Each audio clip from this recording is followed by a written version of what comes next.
उपेंद्र कुशवाहा जी को धन्यवाद देना चाहता हूं, जो एनडीए के नेता नीतीश जी को मानते हैं। मैं तो चुनाव भी लड़ा एनडीए नीतीश जी के नेतृत्व में, मैं विधायक दल के नेता भी नीतीश जी को माना, लेकिन उपेंद्र कुशवाहा जी इस गठबंधन से उस गठबंधन में जाते हैं, आगे वो मानेंगे कि नहीं हमको शक है। लेकिन मैं उपेंद्र जी से पूछना चाहता हूं, जो कल तक वो शिक्षा पर सवाल करते थे बिहार की सरकार के साथ, आज नीतीश को नेता मान रहे हैं, इसलिए उपेंद्र जी को धन्यवाद। नमस्कार, आप देख रहे हैं सिटी पोस्ट और मैं हूं अभिषेक मिश्रा। इस वक्त हमारे साथ बीजेपी प्रवक्ता डॉक्टर विवेकानंद पासवान हैं और विवेकानंद पासवान से बिहार के कई राजनीतिक सवालों पर बातचीत होगी। विवेकानंद जी, जो सबसे पहला सवाल है हमारा, बिहार में ऐसा लगता है जैसे सबसे बड़ी पार्टी बनने की रेस चल रही है। वीआईपी पार्टी के 3 विधायकों को शामिल किया आपने अपनी पार्टी में और आप सबसे बड़ी पार्टी बने, और उसके बाद एआईएमआईएम के साथ आरजेडी ने खेल किया। क्या ये छोटा खेल किसी बड़े खेल का संकेत है? क्या ये सेमीफाइनल है? दरअसल फाइनल होना बाकी है राष्ट्रपति चुनाव के बाद। देखिए, 2020 के चुनाव में बिहार के जनता एनडीए को वोट दिया था और एनडीए को बहुमत दिया था। 19 के चुनाव में हम लोग 40 में से 49 सीट जीते थे। तो मैं बड़ा और छोटा की बात नहीं करता हूं। एनडीए को साथ है बिहार का जनता, और एनडीए केंद्र में भी सरकार में है और बिहार में भी सरकार है। मेरा गठबंधन सबसे बड़ा पार्टी के रूप में भी है और सत्ता में भी काबिल। जेडीयू संसदीय बोर्ड के अध्यक्ष उपेंद्र कुशवाहा ने कहा है नीतीश इज एनडीए और एनडीए इज नीतीश, सहमत है? देखिए, हम उपेंद्र कुशवाहा जी को धन्यवाद देना चाहता हूं, जो एनडीए के नेता नीतीश जी को मानते हैं।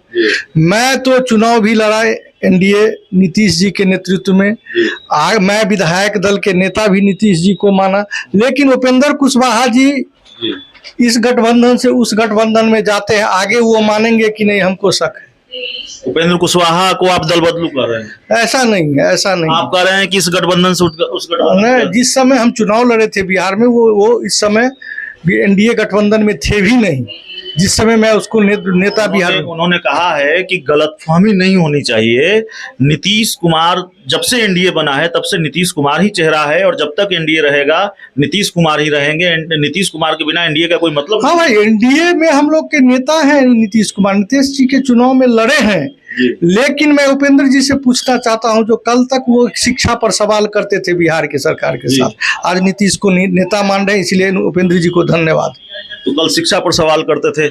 एक सवाल जो और हमारा है विवेकानंद पासवान जी, वो सवाल ये है कि लोक जनशक्ति पार्टी रामविलास के राष्ट्रीय अध्यक्ष है चिराग पासवान, वो भी दावा करते हैं कि आप दोनों के बीच, बीजेपी जेडीयू के बीच सब कुछ ठीक नहीं चल रहा है, इसलिए बिहार में तो या तो मध्यावधि चुनाव या कोई बड़ा खेल होना तय। ऐसा कुछ नहीं होगा, कोई खेल नहीं होगा। 2025 तक एनडीए सरकार के लिए नीतीश आरसीपी सिंह ज्वाइन कर रहे हैं बीजेपी, ऐसा अभी नहीं तय हुआ है। अगर हमारे नेता से की सहमति बनेगी, नेता तय करेंगे, ये हमारे बस की बात नहीं है। ये नेता हमारे तय करेंगे जो आरसीपी सिंह आएंगे कि नहीं, लेकिन हम लोग तो जोड़ने में विश्वास करते हैं, तोड़ने में तो विश्वास। आरसीपी सिंह को पार्टी में शामिल कराने को लेकर विचार विमर्श चल रहा है। ऐसा नहीं, अभी ऐसा कोई बात नहीं हुआ है आरसीपी सिंह के बारे में। अभी ऐसा कल एक खबर आई कि उन्होंने ज्वाइन कर ली है, ये भी खबर आ रही है कि वो बीजेपी की राष्ट्रीय कार्य समिति में भाग लेने हैदराबाद। अरे, आरसीपी सिंह आज भी एनडीए गठबंधन के केंद्र सरकार में मंत्रिमंडल में शामिल है, लेकिन जेडीयू के नेता हैं। लेकिन जेडीयू कोटे से मंत्री है ना बीजेपी की राष्ट्रीय कार्य समिति में शामिल होने के लिए। ऐसा कार्य समिति में शामिल नहीं होने गए थे, उनकी कोई सरकारी कार्यक्रम था, और एनडीए के नेता कोई भी जाएंगे उसको स्वागत बीजेपी का कार्यकर्ता का परम धर्म बनता है। मैं हर एनडीए नेता को स्वागत करता हूं, मेरे घर में जो भी आएंगे उनका स्वागत। तो बीजेपी का कोई, एनडीए का कोई भी नेता चाहे वो किसी दल से हो, बीजेपी की कार्य समिति में शामिल हो सकता है। कार्य समिति में वो शामिल होने कहाँ गए थे जी, इसको खारिज कर रहे हैं। हाँ, कार्य समिति में वो एनडीए में एनडीए के नेता हैं, आज भी एनडीए में मंत्री हैं, एनडीए नरेंद्र मोदी के सरकार में मंत्रिमंडल में के सदस्य हैं, इसीलिए हम एनडीए के नेता हैं। कल क्या होगा ये मैं, उपेंद्र कुशवाहा तो उनको नसीहत दे रहे हैं कि नैतिकता के आधार पर इस्तीफा दे देना चाहिए। अब उपेंद्र जी की बात है, उपेंद्र जी बहुत कुछ कहते हैं, मैं ऐसा नहीं, उपेंद्र जी क्या बोलते हैं नहीं बोलते मैं नहीं कहूँगा, लेकिन मुझे उपेंद्र जी को धन्यवाद देना चाहता हूं जो एनडीए में वो नीतीश जी को नेता मान रहे हैं। आगे मानेंगे कि नहीं वो अब उपेंद्र जी की बात है। तो चलिए, विवेकानंद पासवान जी थे, बहुत सधे अंदाज में जिन सवालों पर हमसे बातचीत हुई उसका जवाब दिया है। और जेडीयू बीजेपी के बीच कभी टकराव बहुत भीषण हो जाता है और कभी बहुत खट्टी मीठी लड़ाई चलती है। तो उपेंद्र कुशवाहा को बहुत सधे अंदाज में सुना भी दिया है बीजेपी प्रवक्ता विवेकानंद पासवान ने। आरसीपी सिंह ज्वाइन करेंगे नहीं करेंगे इसको लेकर सस्पेंस है। और जो बात कही जा रही है कि उन्होंने बीजेपी ज्वाइन कर ली है, ये खबर तो कल ही खारिज हो गई।